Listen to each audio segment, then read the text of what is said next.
말씀을 가지고 고라 자손이 주는 교훈 제목으로 말씀을 증거합니다. 이 제목은 42편에 보면은 고라 자손의 마스길 인도자를 따라 부르는 노래하고 가로 안에 그 설명을 하고 있는데, 이 마스길 그리고 뜻을 교훈이라 그렇게 표현하고 있습니다. 그래서 고라 자손이 주는 교훈, 이 고라 자손, 이 고릴라 자손이 아니라 고라 자손, 이 사람들은 특히 성전에서 찬양하는 이 찬양대 역할을 옛날에 했어요. 그러니까 여기 있는 성가대원들도 다 고라 자손의 후손이라고도 할 수 있어요. 이 하나님을 찬양하는 그 직분이 얼마나 귀한 직분이고 축복인지 몰라요. 이 하나님을 찬양한다. 이 하나님을 찬양하고 싶어도 못하는 분들도 있어요. 이 찬양대, 이 하나님을 찬양하는 게 얼마나 귀한 특권인지 몰라요. 이 찬양은 곡조 있는 기도다 그런 말이 있듯이 이 찬양이 참 귀한 거거든요. 하나님이 찬양을 기뻐하시고, 하나님은 세상을 창조하신 다음에 쓰신 말씀이 뭐냐? 보시기에 좋았더라. 하나님은 좋은 것을 좋아하시는 분이에요. 그래서 이 찬양이라는 것을 통해서 하나님이 기뻐하시고, 이 찬양이라는 게 얼마나 이 은혜가 있고 능력이 있고 또 힘이 있고 말이죠. 원래 이 아프리카에서 잡혀간 그 흑인들이 미국에서 이제 노예가 다 되지 않습니까? 처음에는 그들이 얼마나 힘들었겠어요. 강제로 부모와 헤어지고 자식과 헤어지고 물건 팔듯이 팔림을 당하고, 또 목숨도 자기 목숨이 아니야. 이 주인이 죽일 수도 있고 말이죠. 그런 가운데서 그들에게 복음이 들어간 거예요. 그때 만들어진 찬양이 뭐예요? 소위 말하는 흑인 연가라는 찬양 아니에요. 그 누가 나의 괴로 말며 신자되기 원합니다. 다 흑인 연가들이야. 그러니까 그 어려움 속에서도 하나님을 찬양했던 그 노예들, 그게 우리 찬송에 많이 남아있잖아요. 그래서 이 찬양은 우리의 특권이에요.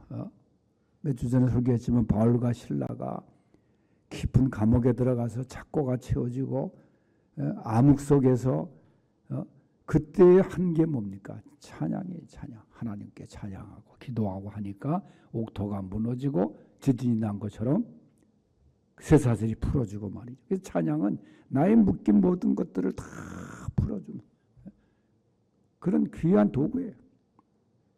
그런데 이렇게 고라 자손이 그런 찬양의 그 특권을, 이 찬양의 그 은혜를 경험했던 자손들인데, 어느 날 참 어려운 일을 만나게 됩니다. 성전에서 하나님을 찬양하고 섬겼던 그들이 다윗 왕이 아들 압살롬의 반란으로 인해서 이제 맨발로 쫓겨나지 않아요? 자식이 반란을 일으켜서 아버지가 그 다음에 이제 거의 빈몸으로 나오게 됩니다. 그때 같이 따라 나온 고라 자손들. 그러니까 그냥 이 비난 생활이 얼마나 힘들어요. 그 낯설고 험한 곳을 이렇게 헤매게 됩니다. 그런 가운데서도 사람들은 비난하는 거예요. 3절에 보니까 사람들이 종일 내게 하는 말이, 네 하나님이 어디 있느냐? 네가 찬양했던 하나님이 어디 있느냐? 그런 소리를 하니까 눈물이 나는데 눈물이 음식이 될 정도로 그렇게 하염없이 쏟아졌다는 거예요. 그런 가운데서 고라 자손들은 지난날 성전에서 하나님을 향한 찬양을 했던 그 시절을 그리워하면서 이 노래를 부르는 거야. 이 42편은 인도자를 따라 부르는 노래라 그래서 노래. 이 노래입니다, 이게. 그래서 이 시간 통해서 이 고라 자손에게서 받는 교훈이 뭔가, 그들이 주는 교훈이 뭔가 생각해 보는데, 첫째가 기억의 교훈입니다. 6절을 다 같이 읽어보겠어요. 본문 6절 시작. 내 하나님이여 내 영혼이 내 속에서 낙심이 되므로 내가 요단 땅과 헤르몬 미살산에서 주를 기억하나이다. 아멘. 이 말씀의 배경을 다시 설명하면 성전에서 찬양을 하던 고라 자손이 다윗과 함께 발라로로 인해서 피난 생활을 하게 되잖아요. 그래서 요단 동편을 헤매어 그때의 하나님을 기억하면서 하나님의 은혜를 기억하면서 거기서 찬양을 하는 거예요. 하나님을 잘 믿던 사람이 고난을 당할 때 하나님을 잊고 때로는 심지어 등지는 경우도 있습니다. 하나님이 도대체 어디 있으면 이렇게 나에게 고난이 오느냐. 또 어떤 사람 믿음을 아예 접기도 해요. 오늘 말씀에 보면은 고난이 닥치고 힘들어도 하나님을 기억하라. 고라 자손이 우리에게 주는 교훈이에요. 우리가 이 받은 은혜, 우리가 받고 싶은 은혜, 그것도 참 많죠. 그러나 주신 은혜를 잊어서는 안 된다는 거예요. 주신 은혜를 기억하라. 여러분 살아가면서 우리가 하나님의 은혜도 크죠. 또 우리는 다른 사람에게도 받은 은혜도 있지 않습니까? 대표적인 것이 뭐 부모님, 다른 사람이 아니지만은 그 부모님의 은혜는 말할 것도 없고 다 갚을 수는 없겠지만 그 잊어서는 안 될 그 은혜 아닙니까? 심지어 은혜를 저버리고 베푼 덕을 잊고 더 나아가 상처를 주는, 그래서 한자의 그 용어의 배은망덕이란 말이 그 말 아니에요. 시편 103편 2절에 보면은 내 영혼아 여호와를 송축하며 그의 모든 은택을 은혜를 잊지 말지어다. 은혜를 잊으면 찬송할 수가 없어요. 은혜를 잊으면 감사할 수가 없죠. 그러니까 주신 은혜를 잊고 달라기만 하니까 거기에 감사가 없고 그런 거예요. 우리가 잊어서는 안 될 하나님의 은혜. 아파트 현관 번호는 가끔 잊어요. 나 우리 집에 이렇게 길게 했는지 모르겠어, 번호를. 그래도 내가 다 외운 게 신기해. 그런데 그건 잊을 수 있어요. 그러나 하나님의 은혜는 잊어서는 안 돼요. 기억하라. 항상 기억하라. 더군다나 어렵고 힘들 때 하나님을 잊지 않고 기억해야 한다는 교훈이 오늘 고라 자손이 주는 첫 번째 교훈입니다. 고라 자손은 그 은혜를 잊지 않았어요. 두 번째는 기도의 교훈입니다. 8절을 다 같이 읽어보겠어요. 8절 시작. 낮에는 여호와께서 그의 인자하심을 베푸시고 밤에는 그의 찬송이 내게 있어 생명의 하나님께 기도하리로다. 아멘. 고라 자손이 반란으로 피난 생활했던 다윗 왕과 함께 고난의 길에서도 밤이면 하나님께 찬송하고 기도했다. 그 말이에요. 네. 여러분 어려운 삶 속에서도 하나님께 기도하는 것은 잊지 않았다는 거예요. 하나님께 기도했다는 거예요. 그 어려운 상황을 앞에 있는 7절에 그렇게 설명해요. 주의 폭포 소리에 깊은 바다가 서로 부르며 주의 모든 파도와 물결이 나를 휩쓸었나이다. 여러분 거대한 폭포 소리 같은 바다가 서로 부르는 그 무서운 파도와 물결이 나를 휩쓸었다. 그러니까 그렇게 고난의 경험을 고백을 하는데 얼마나 이 고라 자손이 당했던 환난의 심각성이 표현되어 있는 말씀입니까? 얼마나 두려운 상황이냐 그 말이에요. 그런데 여러분 이 말씀 속을 자세히 들여다보면은 이 말씀 앞에 있는 폭포, 깊은 바다, 파도, 물결 이게 다 주의 지배 아래에 있는 거예요. 주의 폭포라죠. 주의.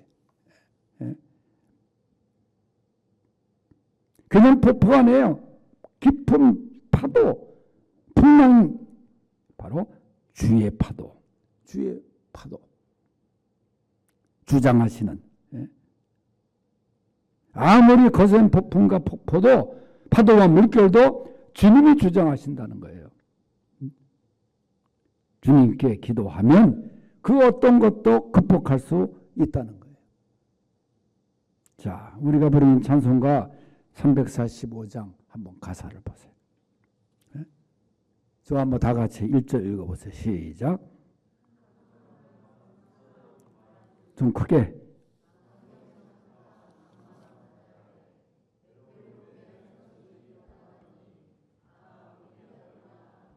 자, 이 찬송은 우리가 뭐 1년에 몇 번 예배 시간에 부르지만은 이 찬송가의 그 유래가 있습니다. 이 찬송을 만든 사람이, 가사를 쓴 사람이 이화여자대학교 총장했던 김한란이라는 사람입니다. 뭐 어떤 사람들은 친일파다 그렇게 얘기하는 사람도 있지만은 이 김한란 박사가 일제시대 때 이 노래를 만들었어요. 원래 헬렌이라는 세례명인데 그걸 이제 한자로 표기한 게 환란이에요. 김환란 박사. 1921년도에 우리 나라가 일본의 지배를 받고 있을 때, 그러면서 그때 기도하면서 만든 이 찬송의 시입니다. 읽은 대로 우리 믿는 신앙인도 인생의 항해 속에서 고난과 시련이 강풍처럼 찾아와서 환난과 역경에 처하게 되고 심지어는 죽음의 문턱까지도 갈 수 있다. 누구에게나 이런 것이 풍랑이 올 수 있다는 거예요. 건강에 풍랑도 당하기도 하고 말이죠. 물질의 풍랑도 당하기도 하고. 이때 우리가 어떻게 해야 되냐? 이 어떻게 해야 되느냐? 2절 다 같이 시작. 비바람이 무섭게 몰아치고 그 성난물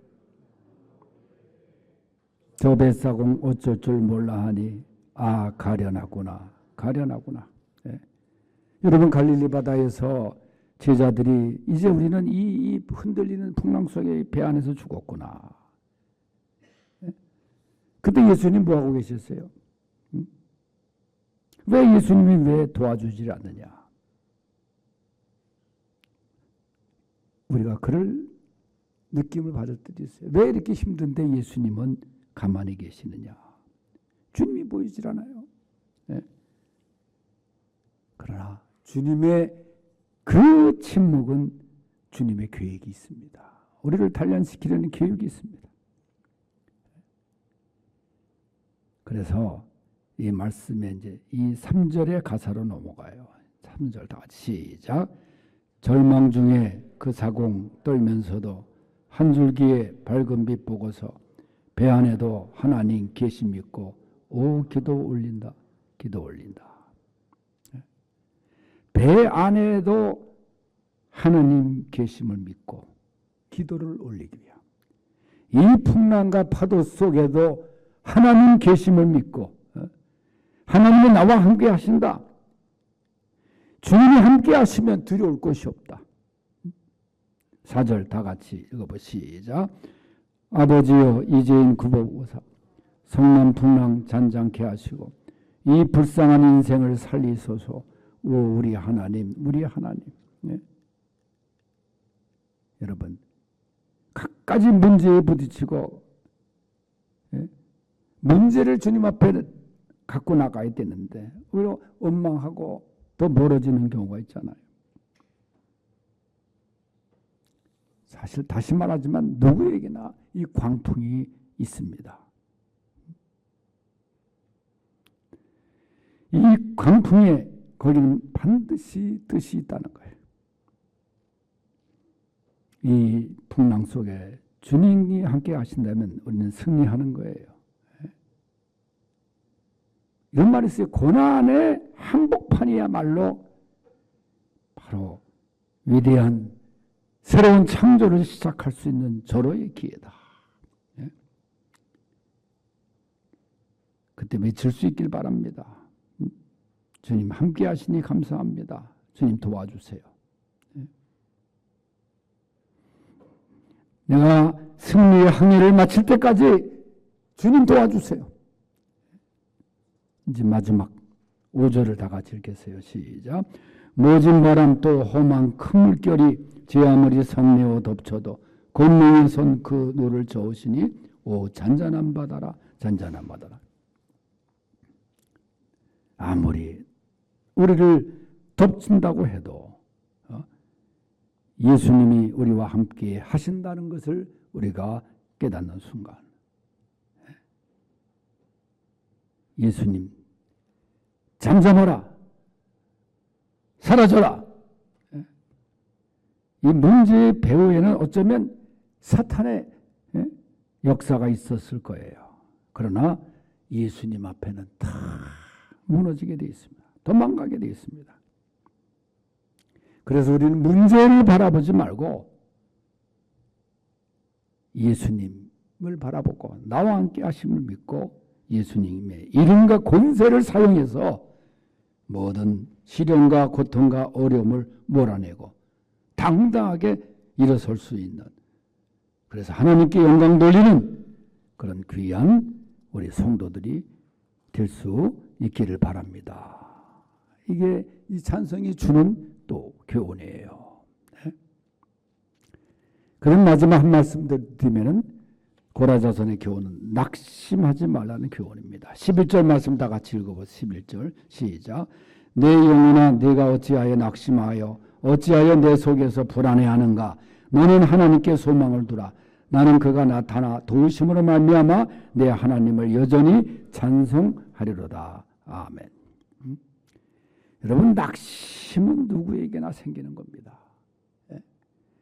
우리 믿음의 경주를 한 데 있어서 시브리서 12장 5절에는 믿음의 경주를 달려가는 우리 믿음의 경주자들 우리를 지치고 힘들게 하는 것, 방해하는 것을 표현할 때 피곤과 낙심이라 그랬어요. 피곤과 낙심하지 않기 위하여 예수 그리스도를 생각하라. 그렇게 말씀하거든요. 낙심과 피곤은 죄는 아닙니다. 그러나 우리를 방해하는 그 장애물들이에요. 사람 때문에 낙심하게 되고 환경 때문에 낙심하게 되고 문제 때문에 낙심하게 되고 주저앉고 싶고 헤어나지도 못하고, 그런데 성경은 그 낙심을 이기는 비결이 예수님을 생각하라 말씀하고 있어요. 어찌하여 낙심하여 어찌하여 불안해하느냐. 예수님을 생각하라. 예수님 사랑하는 제자에게 배신당한 분 아니에요. 십자가의 길을 걸으면서 말이죠. 그러나 예수님은 승리하셨습니다. 나에게 닥친 일에 빠져 낙심하지 말고 그 넘어 계시는 주님을 바라보고 하나님을 사랑하는 자에게 모든 것이 합력하여 선을 이루신다 그랬는데 하나님께 소망을 두고 하나님께 소망을 두면 도우심을 받게 돼 있어요. 하나님의 도우심을 받으며 찬송하라. 이것이 오늘 고라자손이 우리에게 주는 교훈의 말씀입니다.